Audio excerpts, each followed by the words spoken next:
Srimad Bhagavatam. Today we are continuing reading from the verse 30 on the 9th chapter of the first canto. Chapter is called The Passing Away of Vishmaneva in the Presence of Lord Krishna. So I hope this might have a little note, a little reminder. I hope everyone who's following or who's joining is following along. It's really good. We're going to read together. We are on the same page, so to speak. So we know where we are. So it means the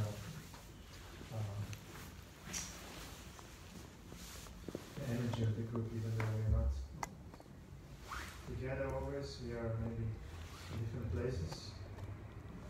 Most towards the kitchen or bedroom, but the purpose of this really is to kind of join in and read Bhagavatam together.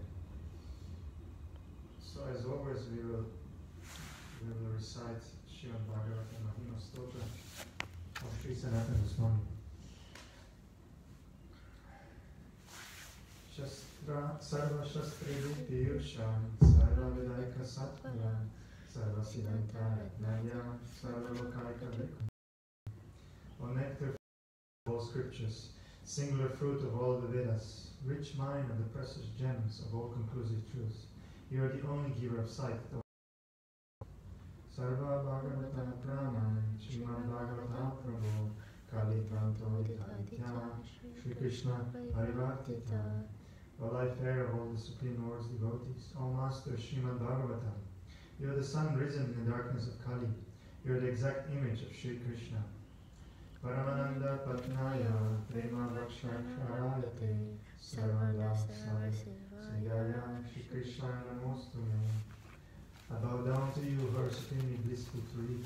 Your every syllable pours down a flood of prema. You can always be served by everyone. You are Shri Krishna himself. Madhika Bandhu Matsangin Madguru Matmahadana Mandishtara Kamadbhagya Madananda Namostute. My only friend, my constant companion, my spiritual master, my great wealth, my savior, my good fortune, my source of ecstasy, I bow down to you. Asadu sadutadayin hatimicho chataraka alamucha karachimam premnahrit kantayospura.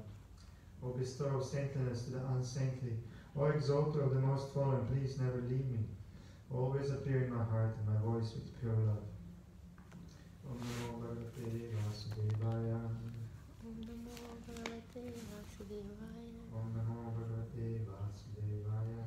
Om Namo Bhagavate Vasudevaya. Om Namo Bhagavate Vasudevaya. Om Namo Bhagavate Vasudevaya. So we are in the ninth chapter. We've seen this is chapter where Vishnudeva is passing away, and the Pandavas visits Vishnudeva. Krishna takes the Pandavas to see Vishnudeva's deathbed and to get his instructions. So first few verses, Vishnudeva welcomes everyone, even though he's physically unfit to welcome. He nonetheless, his mind is clear, and he visits everyone accordingly appropriately, and he encourages Pandavas to continue their duties. And here we are now at this section where Vishnudeva does that. So we are at verse 13, and we will continue from there. As far as my daughter-in-law Kunti is concerned, upon the great General Pandu's death, she became a widow with many children, and therefore she suffered greatly. And when you were grown up, she suffered a great deal also because of your actions. Purport.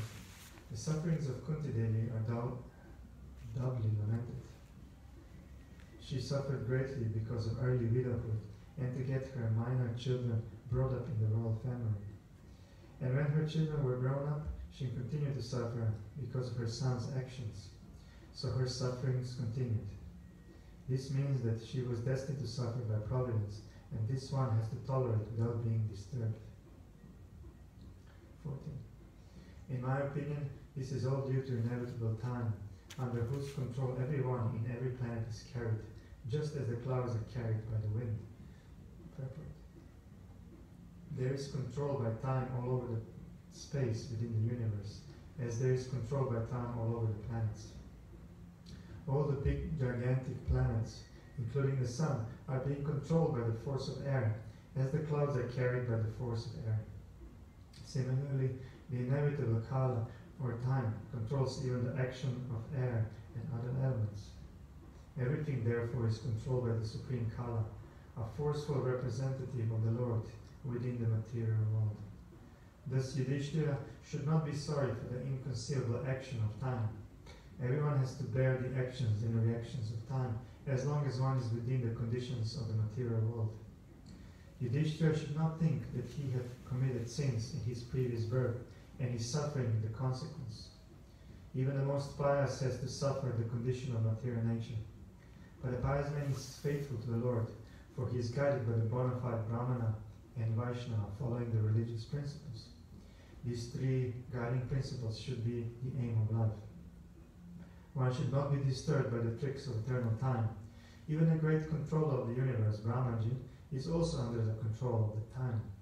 Therefore, one should not grudge being thus controlled by time, despite being a true follower of religious principles. 15. Oh, how wonderful is the influence of inevitable time. It is irreversible. Otherwise, how can there be reverses in the presence of King Yudhishthira, the son of the demigod controlling religion? Bhima, the great fighter with a club, the great bowman Arjuna with his mighty weapon Gandhira, and above all, the Lord, the direct well-wisher of the Pandavas. Purport.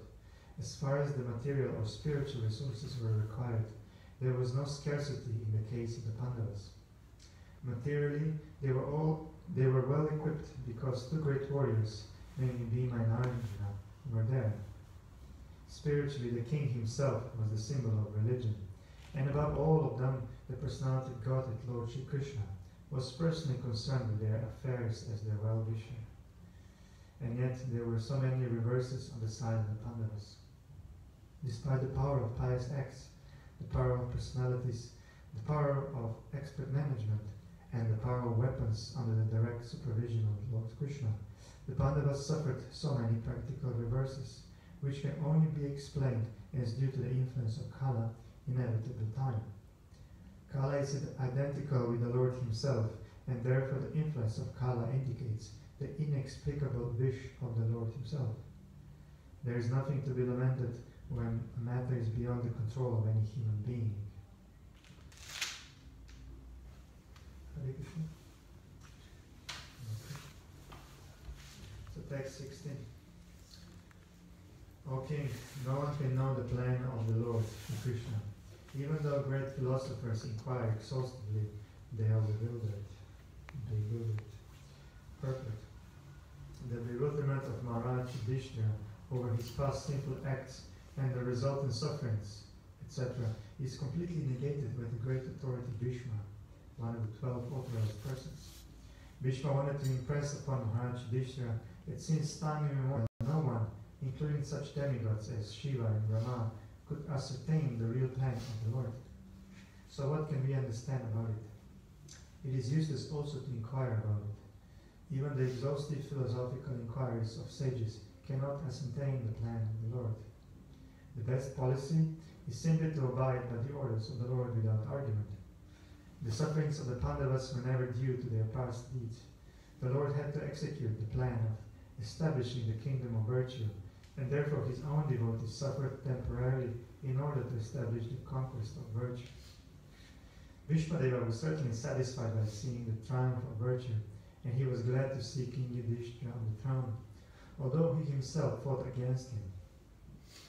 Even a great fighter like Bhishma could not win the battle of Kurukshetra, because the Lord wanted to show that vice cannot conquer virtue, regardless of who tries to execute it. Bhishmadeva was a great devotee of the Lord, but he chose to fight against the Pandavas by the will of the Lord, because the Lord wanted to show that a fighter like Bhishma cannot win on the wrong side.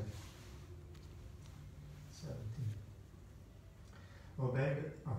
O best among the descendants of Bharata, Yudhishthira, I maintain, therefore, that all this is within the plan of the Lord. Accepting the inconceivable plan of the Lord, you must follow it. You are now the appointed administrative head, and my Lord, you should now take care of those subjects who are now rendered helpless. Purport. The popular saying is that a housewife teaches the daughter-in-law by teaching the daughter. Similarly, the Lord teaches the world by teaching the devotee. The devotee does not have to learn anything new from the Lord, because the Lord teaches the sincere devotee always from within. Whenever, therefore, a show is made to teach the devotee, as in the case of the teachings of Bhagavad Gita, it is for teaching the less intelligent man. A devotee's duty, therefore, is to ungrudgingly accept tribulations from the Lord as a benediction. The Pandavas were advised by Bhishma Deva to accept the responsibility of administration without hesitation. The poor subjects were without protection due to the battle of Kurukshetra, and they were awaiting the assumption of power by Maharaj Yudhishthira. A pure devotee of the Lord accepts tribulations as favors from the Lord. Since the Lord is absolute, there is no mundane differences between the two. Text 18. This Sri Krishna is no other than the inconceivable, original personality of Godhead. He is the first Narayana, the supreme enjoyer, but he is moving amongst the descendants of King Vishnu, just like one of us, and he is bewildering us with his self-created energy. Purport. The Vedic system of acquiring knowledge is the deductive process. The Vedic knowledge is received perfectly by the cyclic succession from authorities. Such knowledge is never dogmatic, as ill-conceived by less intelligent persons. The mother is the authority to verily identify of the father, to verify the identity of the father. She is the authority for such confidential knowledge.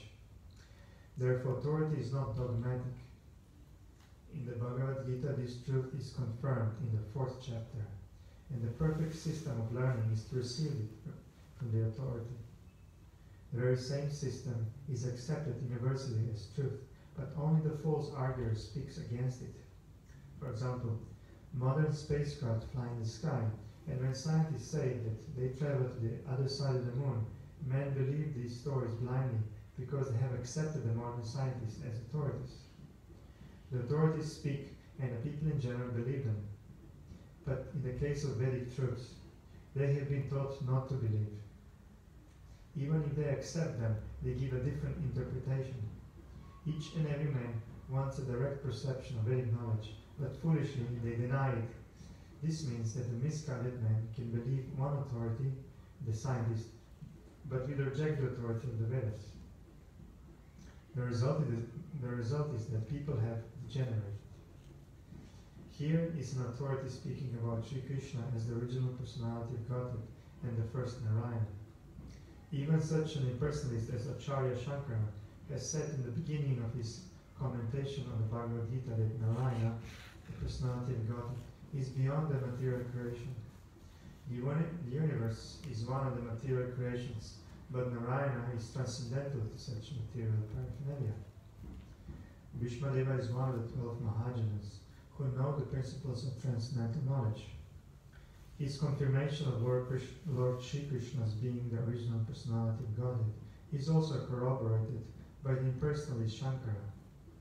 All other acharyas have also confirmed this statement, and thus there is no chance of not accepting Lord Shri Krishna as the original personality of Godhead.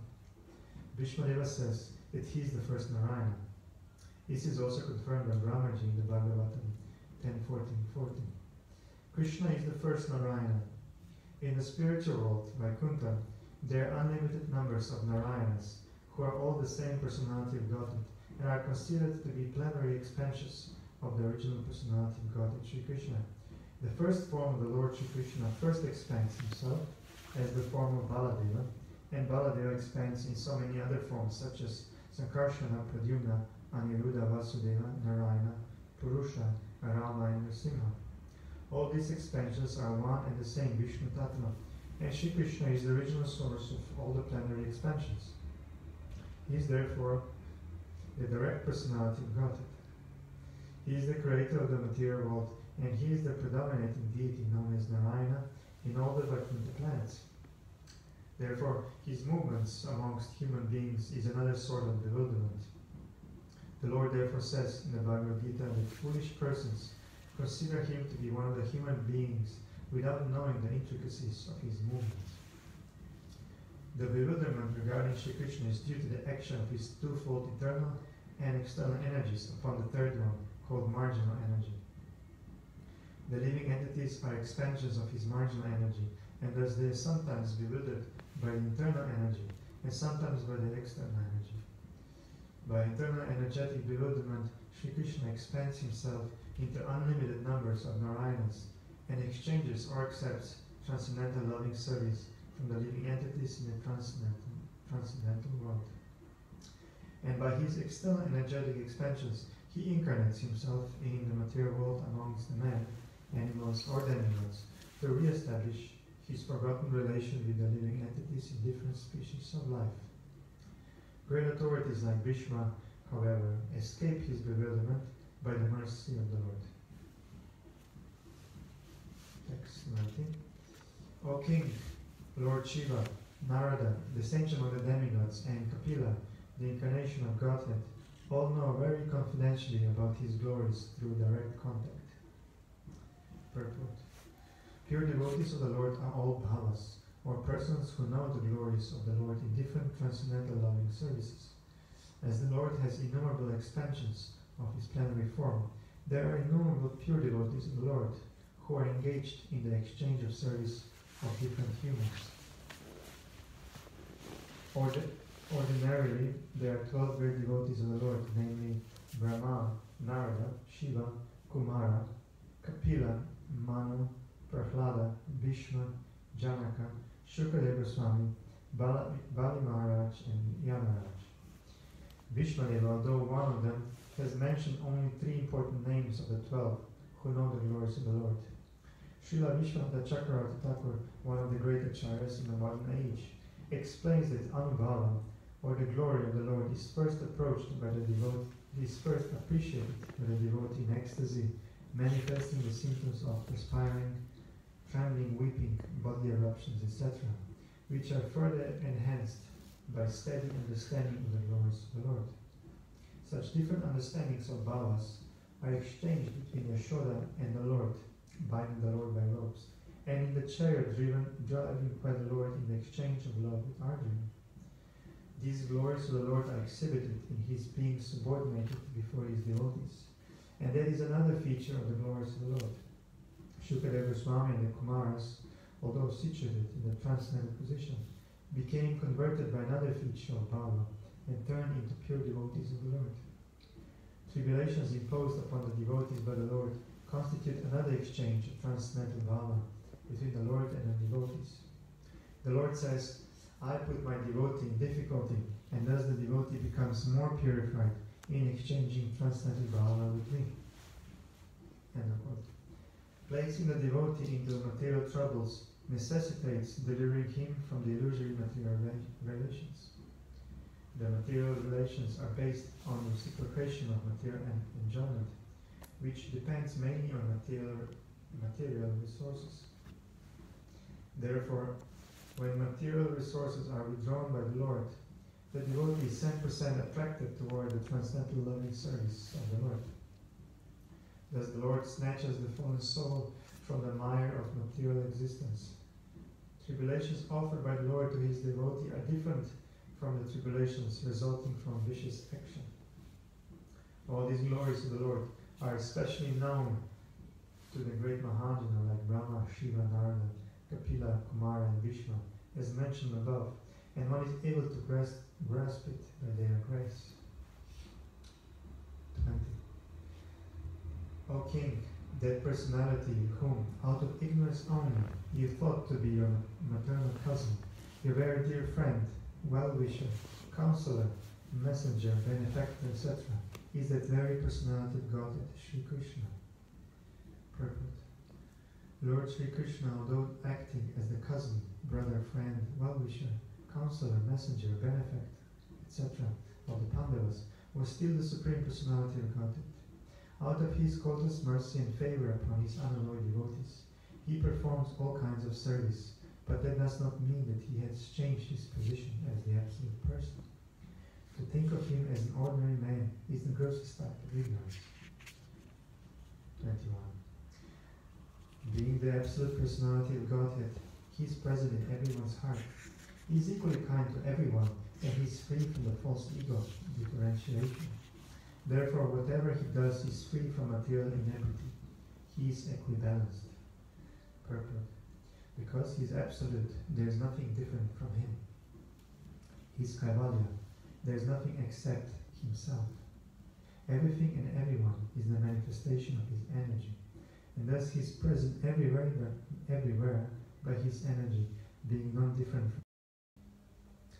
The sun is identified with every inch of the sun rays and every molecular particle of the rays. Similarly, the Lord is distributed by his different energies. He is Paramatma, or the Supersoul, present in everyone as the supreme guidance, and therefore he is already the chariot driver and counsel of all living beings. When he therefore exhibits himself as chariot driver Arjuna, there is no change in his exalted position. It is the power of devotional service only that demonstrates him as the chariot driver of the messenger. Since he has nothing to do with the material conception of life, because his absolute spiritual identity, there is for him no superior or inferior action.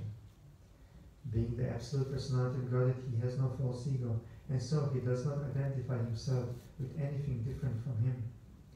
The material conception of ego is equibalanced in him. He does not feel, therefore, inferior by becoming the chariot driver of his pure devotee. It is the glory of the pure devotee that only he can bring about service from the affectionate Lord. Text 22. Yet, despite his being equally kind to everyone, he has graciously come before me while I am ending my life, for I am his unflinching servitor. Purport. The Supreme Lord, the Absolute Personality of Godhead Sri Krishna, although equal to everyone, is still more inclined to his unflinching devotee, who is completely surrendered and knows no one else as his protector and master. Having unflinching faith in the Supreme Lord as one's protector, friend and master is the natural condition of eternal life. A living entity is so made by the will of the Almighty that he is most happy when placing himself in a condition of absolute dependence. The opposite tendency is the cause of fall down. The living entity has this tendency of falling down by dint of misidentifying himself as fully independent to Lord it over the material world. Just repeat this sentence. The living entity has this tendency of falling down by dint of misidentifying himself as fully independent to Lord in all the material world. The root cause of all troubles is there in false egotism. One must draw towards the Lord in all circumstances. The appearance of Lord Krishna at the deathbed of Bhishmaji is due to his being an unflinching devotee of the Lord. Arjuna had some bodily relation with Krishna because the Lord happened to be his maternal cousin, but Bhishma had no such bodily relation. Therefore, the cause of attraction was due to the intimate relation of the soul. Yet because the relation of the body is very pleasing and natural, the Lord is more pleased when he is addressed as the son of Maharaj Nanda, the son of Yashoda, the lover of Radharani. This affinity by bodily relation with the Lord is another feature of reciprocating loving service with the Lord. Bhishmadeva is conscious of this sweetness of transcendental humor, and therefore he likes to address the Lord as Vijaya Sake, Partha Sake, etc., exactly like Nanda Nandana or Yashoda Nandana. The best way to establish our relation in transcendental sweetness is to approach him through his recognized devotees. One should not try to establish the relation directly. There must be a via medium which is transparent and competent to lead us to the right path. Text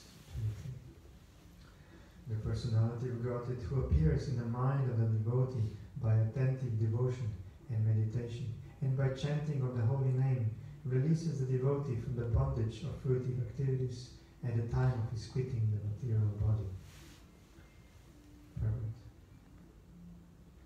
Yoga means concentration of the mind detached from all other subject matters. And actually such concentration is samadhi, or 100% engagement in the service of the Lord. And one who concentrates his attention in that manner is called a yogi.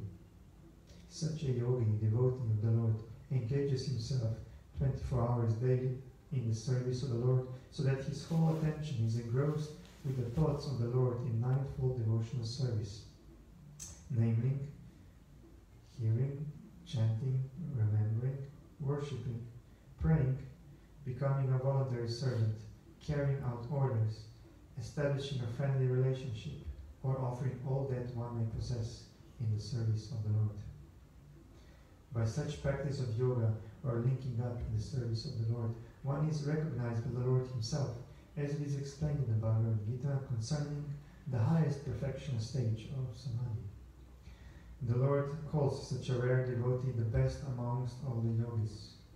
Such a perfect yogi is enabled by the divine grace of the Lord to concentrate his mind upon the Lord with a perfect sense of consciousness, and thus by chanting his holy name before quitting the body, the yogi is at once transferred by the eternal energy of the Lord to one of the eternal planets where there is no question of material life and its concomitant factors.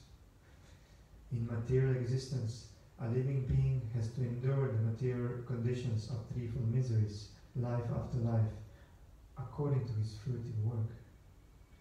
Such material life is produced by material desires only. Devotional service to the Lord does not kill the natural desires of the living being, but they are applied in the right cause of devotional service. This qualifies the desire to be transferred to the spiritual sky. General Bhishmadev is referring to a particular type of yoga called Bhakti Yoga, and he was fortunate enough to have the Lord directly in his presence before he quitted his material body. He therefore desired that the Lord stay before his view in the following verses. 24. May my Lord, who is four-handed and whose beautifully decorated lotus face, with eyes as red as the rising sun, is smiling, kindly await me at that moment when I quit this material body. Purport. Vishmadeva knew well that Lord Krishna is the original Narayana. His worshipable deity was four-handed Narayana, but he knew that four-handed Narayana is a plenary expansion of Lord Krishna. Indirectly, he desired Lord Sri Krishna to manifest himself in his four-handed feature of Narayana.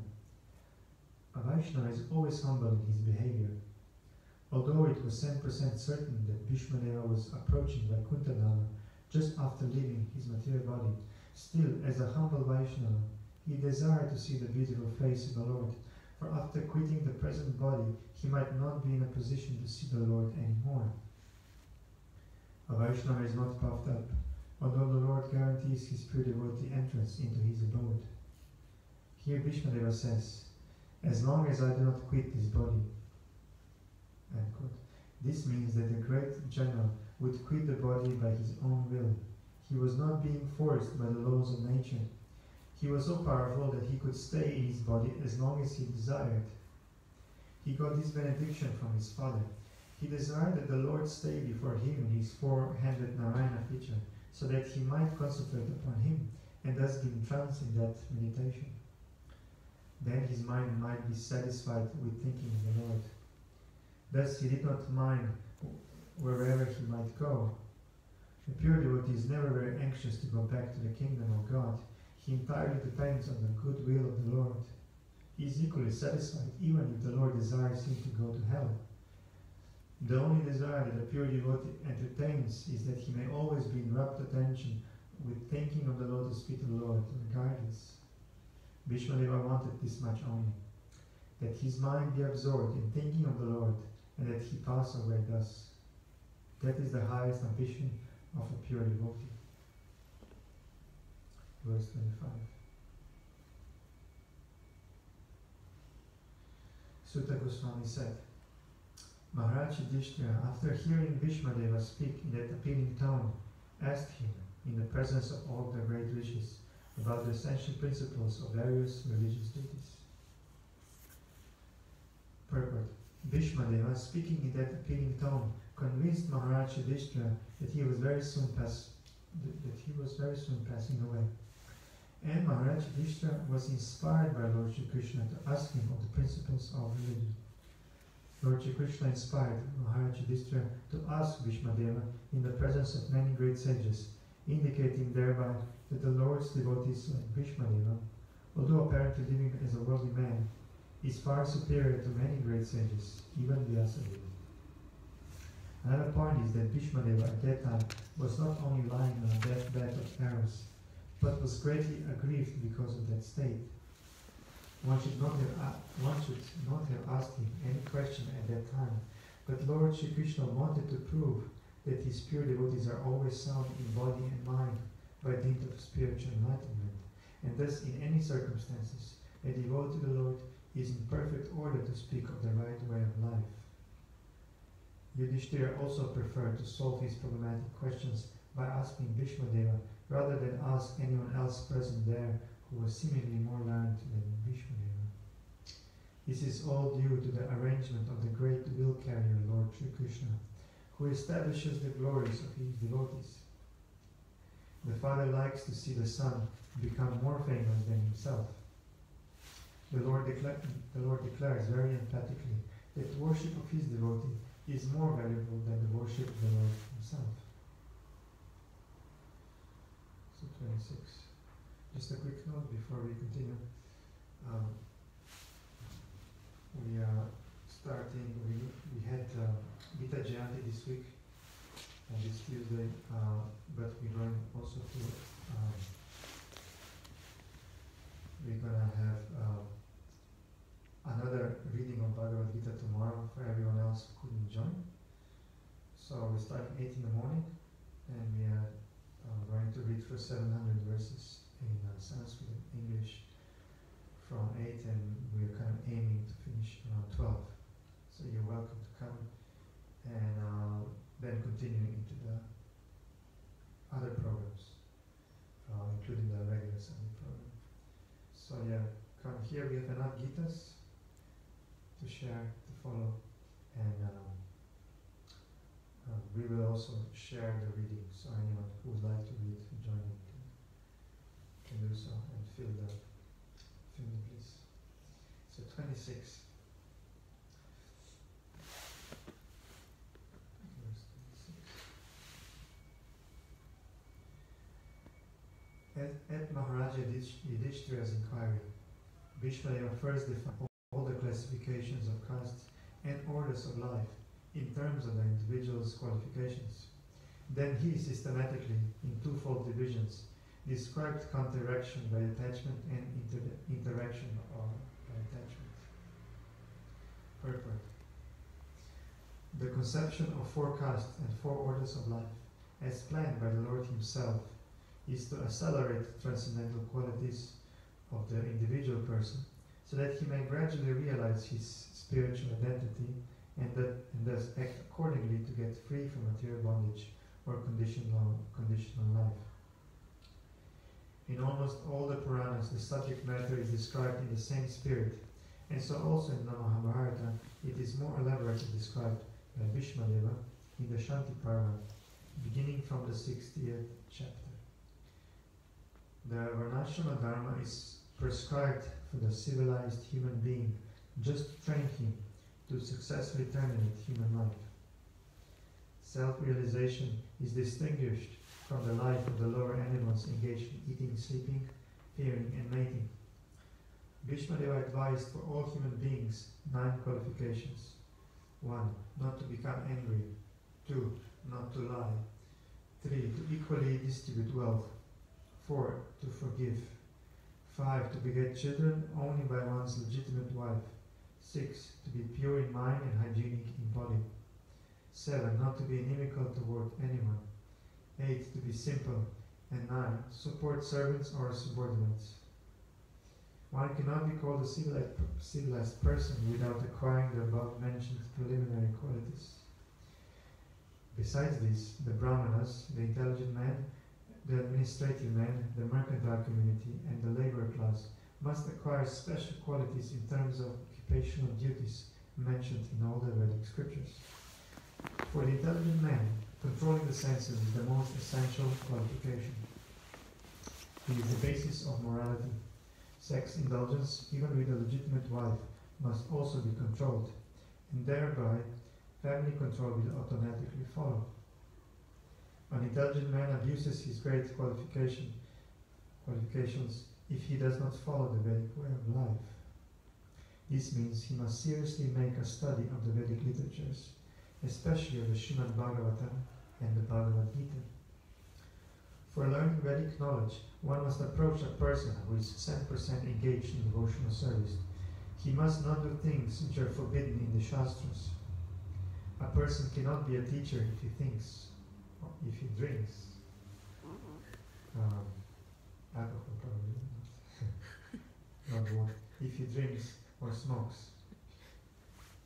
In the modern system of education, the teacher's academic qualification is taken into consideration without evaluation of his moral life.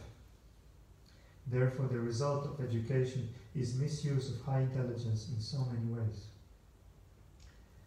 The Kshatriya, the member of the administrative class, is especially advised to give charity and not to accept charity in any circumstances.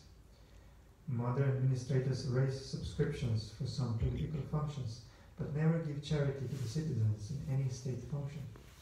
It is just the reverse in the injunctions of the Shastras.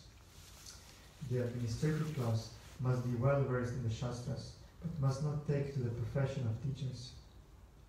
The administrators should never pretend to become non-violent and thereby go to hell. When Arjuna wanted to become a non-violent coward on the battlefield of Kurukshetra, he was severely chastised by Lord Krishna. The Lord degraded Arjuna at that time to the status of an uncivilized man for his avowed acceptance of the cult of non-violence. The administrative class must be personally trained in military education. Cowards should not be elevated to the presidential throne by dint of numerical votes only. The monarchs were all chivalrous personalities, and therefore monarchy should be maintained, provided the monarch is regularly trained in the occupational duties of a king. In fighting, the king or the president should never return home without being hurt by the enemy. The so-called king of today never visits the warfield. He is very much expert in artificially encouraging the fighting strength in the hope of false national prestige. As soon as the administrative class is turned into a gang of mercantile and labor men, the whole machinery of government becomes polluted. The Vaishyas, the members of the mercantile communities, are especially advised to protect the cows. Cow protection means increasing the milk productions, namely curd and butter. Agriculture and distribution of the foodstuff are the primary duties of the mercantile community, backed by education in Vedic knowledge and trained to give in charity. As the Kshatriyas were given charge of the protection of the citizens, Vaishyas were given the charge of the protection of animals. Animals are never meant to be killed. Killing of animals is a symptom of barbarian society. For a human being, agriculture to produce fruits and milk are sufficient and compatible foodstuffs. The human society should give more attention to animal protection. The productive energy of the laborer is misused when he is occupied by industrial enterprises. Industry of various types cannot produce the essential needs of man, namely rice, wheat, grains, milk, fruits and vegetables. The production of machines and machine tools increases the artificial living fashion of a class of vested interests and keeps thousands of men in starvation and unrest. It should not be the standard of civilization. The Shudra class is less intelligent and should have no independence. They are meant for rendering sincere service to the three higher sections of the society. The Shudra class can attain all comforts of life simply by rendering service to the higher classes. It is especially enjoined that a Shudra should never bank money. As soon as the Shudras accumulate wealth, it will be misused for sinful activities in wine, women, and gambling. Wine, women, and gambling indicate that the population is degraded to less than Shudra quality. The higher caste should always look after the maintenance of the Shudras, and they should provide them with the old and used garments. The Shudra should not leave his master when the master is old and invalid, and the master should keep the servants satisfied in all respects. The Shudras must first of all be satisfied by sumptuous food and clothing before any sacrifice is performed. In this age, so many functions are held by spending millions, but the poor laborer is not sumptuously fed or given charity, clothing, etc. The laborers are thus dissatisfied, and so they make agitation. The varnas are, so to speak, classifications of different occupations, and ashrama dharma is gradual progress on the path of self-realization. Both are interrelated, and one is dependent on the other. Both are interrelated, and one is dependent on the other. The main purpose of ashrama dharma is to awaken knowledge and detachment. The brahmacharya ashrama is the training ground for the prospective candidates. In this ashrama, it is instructed that this material world is not actually the home of the living being. The conditioned souls under material bondage are prisoners of matter, and therefore self-realization is the ultimate aim of life. The whole system of ashrama dharma is a means to detachment. One who fails to assimilate this spirit of detachment is allowed to enter into family life with the same spirit of detachment. Therefore, one who attains detachment may at once adopt the fourth order, namely renounced, and thus live in charity only, not to accumulate wealth, but just to keep body and soul together for ultimate realization. Household life is for one who is attached, and the vanaprastha and sannyasa orders of life are for those who are detached from material life. The brahmacharya ashrama is specially meant for training both the attached and the detached. 27. He then explained by divisions, acts of charity, the pragmatic activities of a king, and activities for salvation. Then he described the duties of women and devotees, both briefly and extensively. Purport. To give charity is one of the householder's main functions, and he should be prepared to give in charity at least 50% of his earned money. A brahmachari or student should perform sacrifices, a householder should give charity, and a person in the retired life or in the renounced order should practice penances and austerities. Those are the general functions of all the ashramas, or orders of life on the path of self-realization. In the brahmacharya life, the training is sufficiently imparted so that one may understand that the world as property belongs to the Supreme Lord, the Personality of Godhead. No one therefore can claim to be the proprietor of anything in the world. Therefore, in the life of a householder, which is a sort of license for sex enjoyment, one must give in charity for the service of the Lord. Everyone's energy is generated or borrowed from the reservoir of energy of the Lord.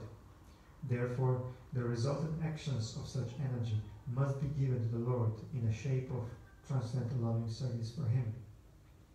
As the rivers draw water from the sea through the clouds and again go down to the sea, similarly our energy is borrowed from the Supreme Source, the Lord's energy, and it must return to the Lord. That is the perfection of our energy.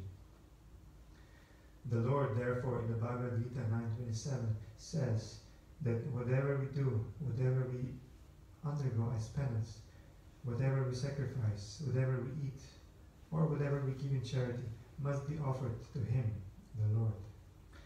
That is the way of utilizing our borrowed energy.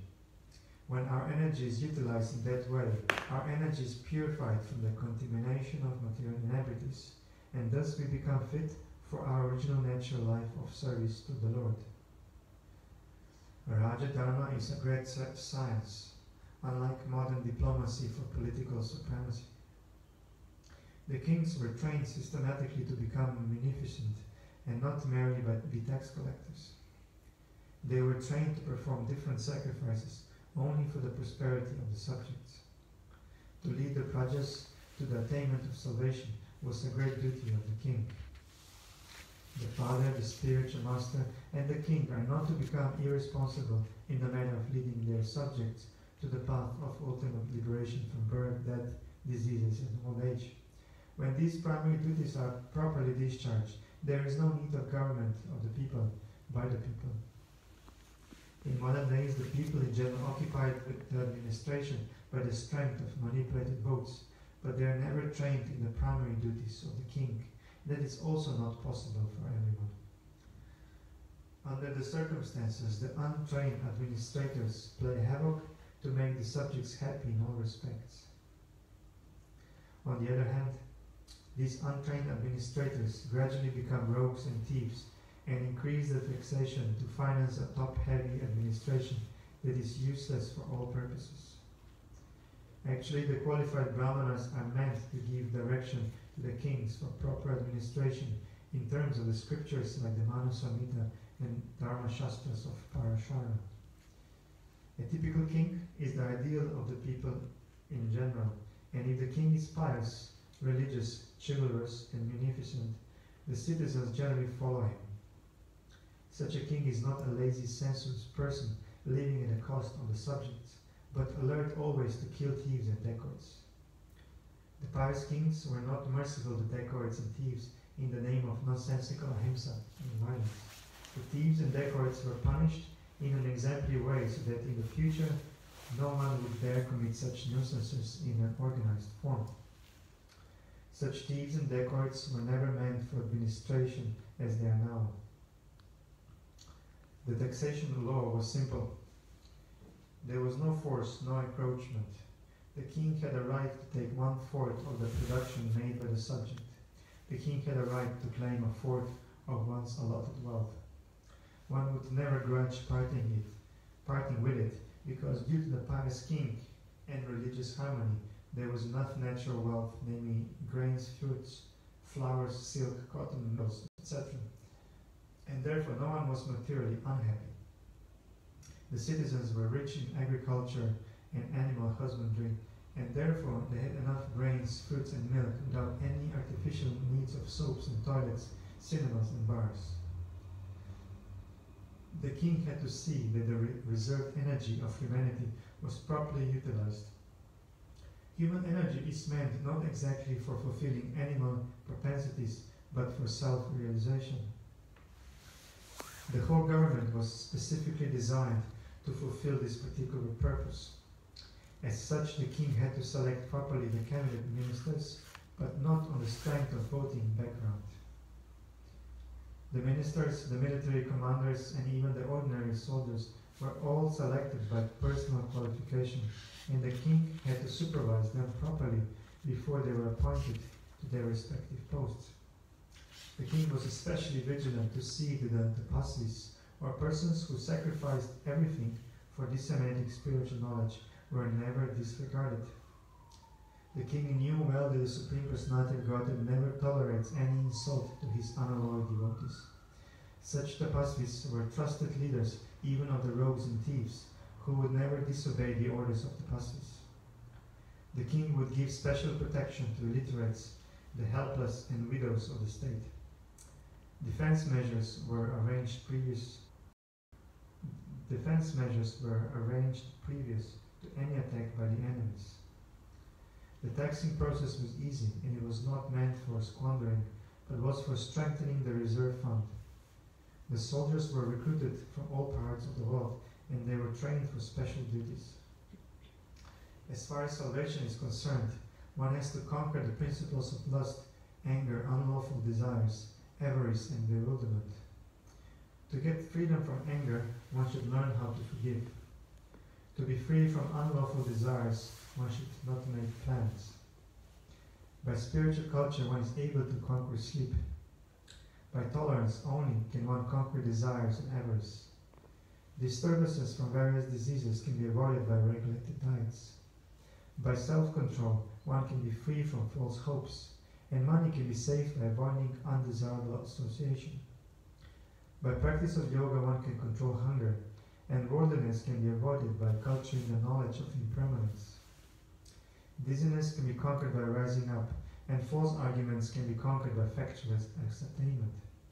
Talkativeness can be avoided by gravity and silence, and by prowess one can avoid fearfulness. Perfect knowledge can be obtained by self-cultivation. One must be free from lust, avarice, anger, dreaming, etc., to actually attain the path of salvation. This is quite instructive here. As far as the women class are concerned, they are accepted as a power of inspiration from men. As such, women are more powerful than men. Mighty Julius Caesar was controlled by Cleopatra. Such powerful women are controlled by shyness. Therefore, shyness is important for women. Once this control valve is loosened, woman can create havoc in society by adultery. Adultery means production of unwanted children known as Varna Sankara, who disturb the world. The late item taught by Bhishmadeva was the process of pleasing the Lord. The last item, late. So, was the process of pleasing the Lord. We are all eternal servants of the Lord, and when we forget this essential part of our nature, we are put into material conditions of life. The simple process of pleasing the Lord, for the householders especially, is to install the deity of the Lord at home. By concentrating on the deity, one may progressively go on with the daily routine work. Worshipping the deity at home, serving the devotee, hearing the Srimad Bhagavatam, residing in a holy place, and chanting the holy name of the Lord are all inexpensive items by which one can please the Lord. Thus the subject matter was explained by the grandfather to his grandchildren. Text number 28. Then he described the occupational duties of different orders and statuses of life, citing instances from history, for he was himself well acquainted with the truth. Purport. Incidents mentioned in the Vedic literatures, such as the Puranas, Mahabharata, and Ramayana, are factual historical narrations that took place sometime in the past, although not in any chronological order. Such historical facts, being instructive for ordinary men, were assorted without chronological reference. Besides that, they happen on different planets, nay, in different universes, and thus the description of the narration is sometimes measured by 3 dimensions. We are simply concerned with the instructive lessons of such incidents, even though they are not in order by our limited range of understanding. Bhishmadeva described such narrations before Maharaj Yudhishthira in reply to his different questions. 29. While Bhishmadeva was describing occupational duties, the sun's course ran into the northern hemisphere. This period is desired by mystics who die at their will. Purport. The perfect yogis or mystics can leave the material body at their own sweet will at a suitable time and go to a suitable planet desired by them. In the Bhagavad Gita 8.24 it is said that self-realized souls who have exactly identified themselves with the interest of the Supreme Lord can generally leave the material body during the time of the fire god's effulgence and when the sun is in the northern horizon, and thus achieve the transcendental sky. In the Vedas, these items are considered auspicious for quitting the body, and they are taken advantage of by the expert mystics who have perfected the system. Perfection of yoga means attainment of such supramental states as to be able to leave the material body as desired. Yogis can also reach any planet within no time without the material vehicle. The yogis can reach the highest planetary system within a very short time, and this is impossible for the materialists. Even attempting to reach the highest planet will take millions of years at a speed of millions of miles per hour. This is a different science, and Bhishmadeva knew well how to utilize it. He was just waiting for the suitable moment to quit his material body, and the golden opportunity arrived when he was instructing his noble grandsons, the Pandavas.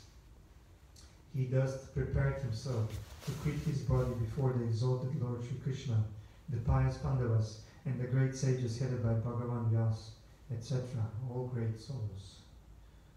30. Thereupon, that man who spoke on different subjects with thousands of meanings, and who fought on thousands of battlefields, and protected thousands of men, stopped speaking, and being completely freed from all bondage, withdrew his mind from everything else and fixed his wide open eyes upon the original personality of Godhead, Sri Krishna, who stood before him, four-handed, dressed in yellow garments that glittered and shined. Purport. In the momentous hour of leaving his material body, Bhishmadeva set the glorious example concerning the important function of the human form of life. The subject matter which attracts the dying man becomes the beginning of his next life. Therefore, if one is absorbed in thoughts of the Supreme Lord Sri Krishna, he is sure to go back to Godhead without any doubt. This is confirmed in the Bhagavad Gita 8:5-15.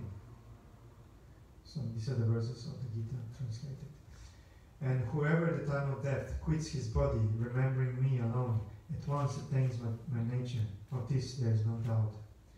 Whatever state of being one remembers when he quits his body, that state he will attain without fail. Therefore, Arjuna, you should always think of me in the form of Krishna, and at the same time carry out your prescribed duty of fighting. With your activities dedicated to me, and your mind and intelligence fixed on me, you will attain me without doubt. He who meditates on the Supreme Personality of Godhead, his mind constantly engaged in remembering me, undeviated from the path, he, O Partha, Arjuna, is sure to reach me. One should meditate upon the Supreme Lord as the one who knows everything, as he who is the oldest, who is the controller, who is smaller than the smallest, who is the maintainer of everything, who is beyond all material conception, who is inconceivable, and who is always a person. He is luminous like the sun, and being transcendental is beyond his material nature. One who at the time of death fixes his life hair between the eyebrows and in full devotion engages himself in remembering the Supreme Lord will certainly attain to the Supreme Personality of God. Persons learning the Vedas who utter Omkara and who are great sages in the renounced order enter into Brahman. Desiring such perfect one practices celibacy. Asha situation is that of the detachment from all engagements. Close all senses and mind on the heart and the life hair at the top of the head. One establishes himself in yoga. After being situated in this yoga practice and vibrating the sacred syllable Om, the supreme combination of letters, if one thinks of the Supreme Personality of Godhead and quits his body, he will certainly reach the spiritual planets. For one who remembers me without deviation, I am easy to obtain, Osama Prita, because of his constant engagement in devotional service. After attaining me, the great souls who are yogis in devotion never return to this temporary world, which is full of miseries, because they have attained the highest perfection. This ends the Bhagavad Gita, verses cited here. Sri Bhishmadeva attained the perfection of quitting his body at will, and was fortunate enough to have Lord Krishna, the object of his attention, personally present at the time of death. He therefore fixed his open eyes upon him. He wanted to see Sri Krishna for a long time out of his spontaneous love for him. Because he was pure devotee, he had very little to do with the detailed performance of yogic principles. Simple bhakti yoga is enough to bring about perfection. Therefore, the ardent desire of Bhishmadeva was to see the personal Lord Krishna, the most lovable object. And by the grace of the Lord, Sri Bhishmadeva had this opportunity at the last stage of his breeding. So this ends today's reading of Srimad Bhagavatam. Thank you, everyone joining in. We'll continue this, not on Wednesday. On Wednesday, so another note, another announcement. On Wednesday we will have a kirtan program here at the temple. So on Tuesday, your regular Tuesday kirtan is not happening. So you're all going to be at home having dinners, and we're going to do it on Wednesday, but extended and with few guests as well. So everyone, please join. We'll have gathering of same-minded people. And another reminder for tomorrow's reading at 8 a.m. of the Srimad Bhagavad Gita. So thank you for joining. Sorry, what's your name, Prabhu? Rajshik. Abhishek. Rajshik. Rajshik. Thank you for coming, Rajshik. Hope to see you tomorrow or any other day.